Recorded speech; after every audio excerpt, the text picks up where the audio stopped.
Hello friends, welcome to my channel. கம்பங்கூழ் பண்ண போகிறேன் ஈஸி மெத்தடில்.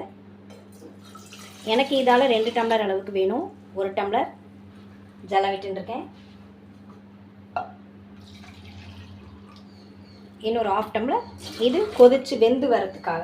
எப்படி இந்த 1/2 டம்ளர் வந்து குறைஞ்சிரும்.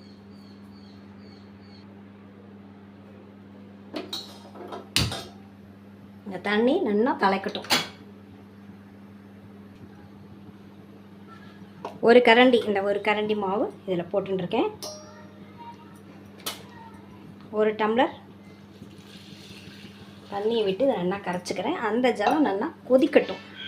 இதை நல்லா கட்டி இல்லாமல் நல்லா அதை கரைச்சிக்கலாம். நான் வந்து கம்பை களைஞ்சி உணர்த்தி வெயிலில் உணர்த்தி மிஷினில் அரைச்சி வச்சுட்டுருக்கேன் இல்லையா, அந்த மாவில் பண்ணுறேன். நீங்கள் கம்பாக இருந்ததுன்னா நல்லா களைஞ்சிட்டு மிக்சியில் அரைச்சி பண்ணுவோம். அப்போ உங்களுக்கு கொஞ்சம் குறக்குறனே பண்ணிவிடுவோம். நான் மாவாக அரைச்சி வச்சுட்டுருக்கேன் எல்லாத்துக்கும் ஆகட்டுங்கிறதுக்காக. நீங்கள் வெறும் கம்பே உங்களுக்கு ப்ளைனாக இருந்தது, அதாவது தானியமாக இருந்தது அப்படின்னா நீங்கள் மிக்சியில் களைஞ்சிட்டு மிக்சியில் போட்டு குறக்குறன்னு அரைச்சி நீங்கள் பண்ணுவோம். நல்லா கரைச்சிட்டாச்சு.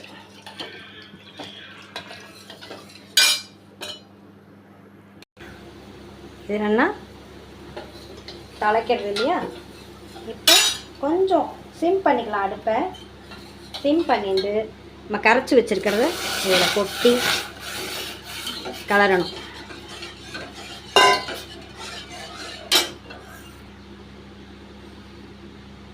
இதுக்கு தேவையான உப்பையும் நான் இதில் போட்டுக்கிறேன்.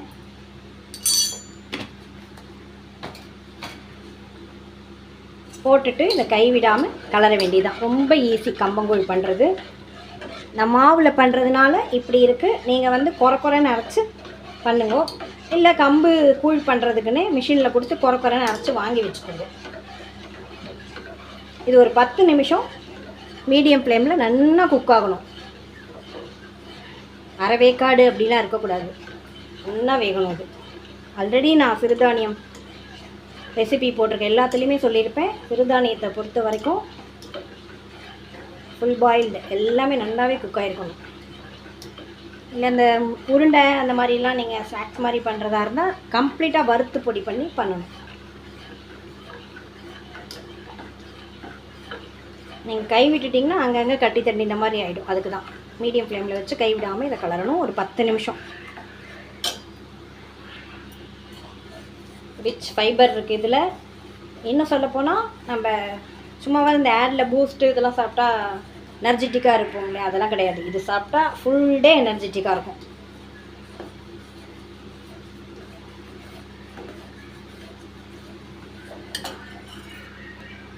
லேடிஸ்க்கெலாம் ரொம்ப ரொம்ப வரப்பிரசாதம் இது. நானே இப்போ ஒரு 10 டேஸாக இந்த சிறுதானியம் எடுத்துக்கிற போது நான் ஆல்ரெடி பார்த்திங்கன்னா அப்பப்போ டவுன் ஆகிடும். ஒரு மாதிரி வீக் ஆகிடும், ஒரு மாதிரி ரொம்ப டல்லாக அந்த மாதிரிலாம் இருக்கும். ஏதோ சம் ப்ராப்ளம். அதனால் அப்போ நான் ஜிங்கோவிட் டேப்லெட் ரெகுலராக எடுத்துப்பேன், விட்டமின் டேப்லெட்டு. ஆனால் இது நான் எப்போ சாப்பிட ஆரம்பித்தனோ இந்த சிறுதானியங்கள்லாம், அதிலிருந்து கொஞ்சம் கூட எனக்கு அந்த டயர்ட்னஸே வர்றது கிடையாது. இந்த டேப்லெட் சாப்பிட்றது விட்டமின் டேப்லெட் தான் அப்படின்னா கூட அதுக்கும் சைடு எஃபெக்ட் நம்ம தொடர்ந்து எடுத்துட்டா இருக்குது. எனக்காக டல்லாக இருந்தால் டக்குன்னு ஒரு ஜிங்கோவிட்டை சாப்பிட்டு அடுத்த வேலையை பார்க்குறது. ஆனால் இப்போ நான் ஒரு 10-15 டேஸாக நான் அதை எடுத்துக்கிறதே இல்லை. இந்த சிறுதானியங்கள்லாம் நான் 2 நாளைக்கு ஒரு தடவை 3 நாளைக்கு ஒரு தடவை ஏதோ ஒரு இதில் ப்ரிப்பேர் பண்ணி சாப்பிட்றதுனால அது எனக்கு தேவைப்படலை. 10 மினிட்ஸ் இது லோ ஃப்ளேமில் நல்லா குக் ஆகட்டும். ஆனால் கஞ்சி மாதிரி ஆகிட்டுருக்கு. இந்த குழந்தைகளுக்கு கூட தாராளமாக கொடுக்கலாம். இது என்ன குறன்னு நம்ம அரைச்சி பண்ணும்போது சாப்பிட்றதுக்கு சூப்பராக இருக்கும். இன்னும்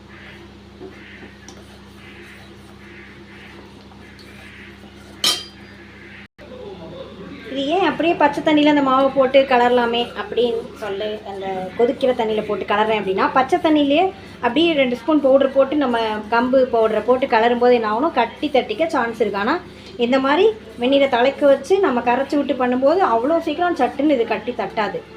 நானும் கொஞ்சம் விட்டுட்டுலாம் போனேன், அப்படியே இருங்க, துளி கூட கட்டி தட்டல.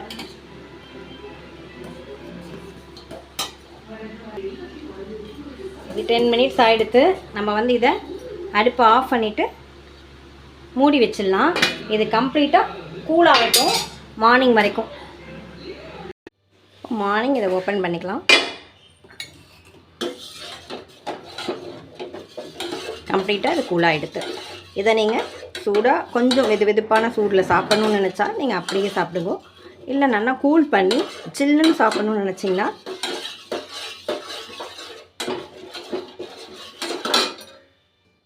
எல்லாம் சூடாக இருக்கும்போதே நீங்கள் சாப்பிடுங்க.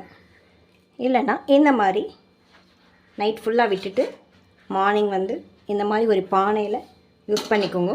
அது கூட நம்மளோட ஹெல்த்தி ட்ரிங்க்கு தயிர் மிக்ஸ் பண்ணி இது கூட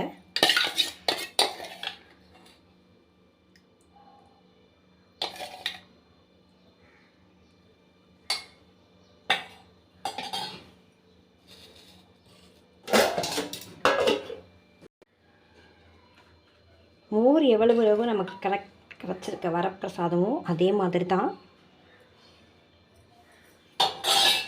இந்த சின்ன வெங்காயத்தையும் போட்டு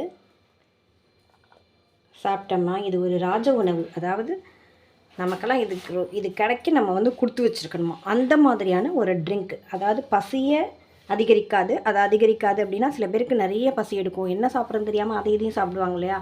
அந்த மாதிரி சாப்பிடும்போது என்ன ஆகும், ஒபிசிட்டி குண்டாயிடும். குண்டாகும்போது அதுக்கப்புறம் அவங்களுக்குள்ள ஒரு ஸ்ட்ரெஸ் வரும். அந்த ஸ்ட்ரெஸ்ஸையும் இது குறைக்குமா. இது வந்து கண்ட்ரோலாகவும் வச்சுருக்கோம் நம்மளுடைய பசியை அதிகரிக்காமல். ரெண்டாவது வந்து உடம்பு குறைக்கணும்னு நினைக்கிறவங்க இதை கண்டிப்பாக எடுத்துக்கலாம். நான் அதே மாதிரி முடி உதிர்வு பிரச்சனை இருக்கு இல்லையா, அவங்களுக்கு வந்து எதனாலன்னா கெரோட்டின் அந்த இது குறையும் போது தான் முடி உதிர்வு இருக்கும். அது இந்த தானியத்தில் அதிகமாகவே இருக்குது. இது மில்லட்லேயே பெஸ்ட்டு. மில்லட்டில் உள்ள எல்லாத்தோட கம்பேர் பண்ணும்போது இந்த கம்பு ரொம்பவே பெஸ்ட்டாக. இது வந்து குடல் புண்களையும் சரி பண்ணும். இதை நம்ம காலம்பரை 2 டம்ளர், அதாவது நமக்கு தேவையான அளவு நம்ம எடுத்துட்டோம்னா அன்றைக்கி ஃபுல் டே ஃபுல்லாக நம்ம எனர்ஜெட்டிக்காக இருப்போம். அது மாதிரி உடம்பு வந்து நீங்கள் தேவையில்லாமல் உடம்பு வந்து குறைக்க வேண்டாம். ஏன்னா மற்றவங்க சொல்கிறாங்க அப்படிங்கிறக்காக குறைக்கக்கூடாது. நம்ம உடம்பு வெயிட்டாக இருக்கும் அப்படின்னா அதனால் நமக்கு என்ன கஷ்டங்கள்லாம் வருது அப்படின்னு பார்த்துட்டு அந்த மாதிரி வேணால் குறைக்கலாமே தவிர நார்மலாக உங்கள் பாடி லெவல் இப்படி தான் இருக்கும் அப்படின்னா அப்படியே விட்டுருங்க. ரொம்ப குண்டாக இருக்கவங்களுக்கு நான் ஒன்று சொல்லட்டுமா, அந்த காலத்துலலாம் பார்த்திங்கன்னா பொண்ணு பார்க்க போகும்போது பொண்ணு ஒல்லியாக இருந்ததுன்னா ஐயோ இவங்க வீட்டில் சாப்பாடே இல்லை போல இருக்குது, பஞ்சத்தில் அடிப்பட்ட மாதிரி இருக்குது அப்படின்னு சொல்லுவாங்க. ஏன்னா நம்ம சைடு உள்ளது உடம்பு பூசின மாதிரி இருந்தால் தான் அழகு பெண்கள். ஸோ இனிமேல் வந்து நீங்கள் ஹாப்பியாக இருங்க. உடம்பு வந்து நான் உங்களுக்கு இப்போ பாடி வெயிட் ஓவராக இருந்தது அப்படின்னா முட்டி வலி அடுத்தடுத்த ப்ராப்ளம் வரும். ஸோ ஓவர் வெயிட் இருக்கிறவங்க வேணால் டயட் இருந்து குறைக்கலாம். அந்த டயட்டுக்கு இந்த கம்பங்கூழை நீங்கள் யூஸ் பண்ணிக்கலாம். மார்னிங் வீக்லி ட்வைஸாவது இதை எடுத்துக்கணும். டெய்லி எடுத்துட்டாலும் தப்பு கிடையாது. வீக்லி ட்வைஸாவது இதில் எடுத்துட்டீங்கன்னு வச்சுக்கோங்க. இல்லைனா நீங்கள் உடம்பு குறைக்கணும்னு நினச்சா டெய்லி மார்னிங் 1 டம்ளர் 2 டம்ளர் இதை சாப்பிட்டுட்டிங்கன்னா மதியான ஃபுட்டு உங்களுக்கு தேவை இருக்காது. ஸோ ஆட்டோமேட்டிக்காக உங்களுடைய உடம்பு நீங்கள் என்ன நினைக்கிறீங்களோ அந்த லெவல் வரைக்கும் குறைச்சிட்டு நீங்கள் பழையபடி நீங்கள் என்னென்ன சாப்பிடணும்னு நினைக்கிறீங்க அதை சாப்பிட்டுக்கலாம். சுகர் இருக்கிறவங்களும் இதை சாப்பிடலாம், தாராளமாக சாப்பிடலாம். இதில் என்ன இல்லை அப்படின்னு தான் சொல்ல முடியாது. A to Z எல்லா விட்டமின்களும் இருக்குது. இதில் நன்மைகள் பார்த்திங்கன்னா இந்த கம்பு பெஸ்ட்டு அப்படிங்கும்போது கம்போட இன்னொரு நன்மை தரக்கூடிய ஒரு பானம் சேர்க்குறோம், அது மோர். இந்த மோரோட இன்னும் பெனிஃபிட் தரக்கூடிய இந்த வெங்காயத்தையும் சேர்க்குறோம். நல்லதோட நல்லது மேலே மேலே சேர்றது. இப்படி நல்ல விஷயங்கள் தெரிஞ்சவங்களோட நம்ம பழகணும் அப்படிங்கிறோம் இல்லையா குழந்தைகளை, அந்த மாதிரி தான் நல்ல விஷயங்கள் தெரிஞ்சவங்களோட பழகினா தான் இன்னும் தெரிஞ்சுக்க முடியும்.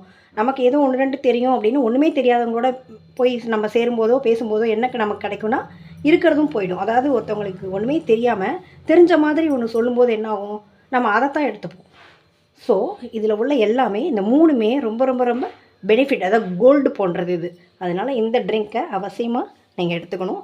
மேலும் உங்களுக்கு நன்மைகள் தெரியணும் அப்படின்னா பெரியவங்களை கேட்டு தெரிஞ்சுக்கோங்க. வாரம் 2 தடவையாவது இதை எடுத்துக்கோங்க. உங்களுக்கு ரொம்பவே உடம்பு ஹெல்த்தியாக இருக்கும். தேங்க்யூ வாட்சிங். Thank you friends.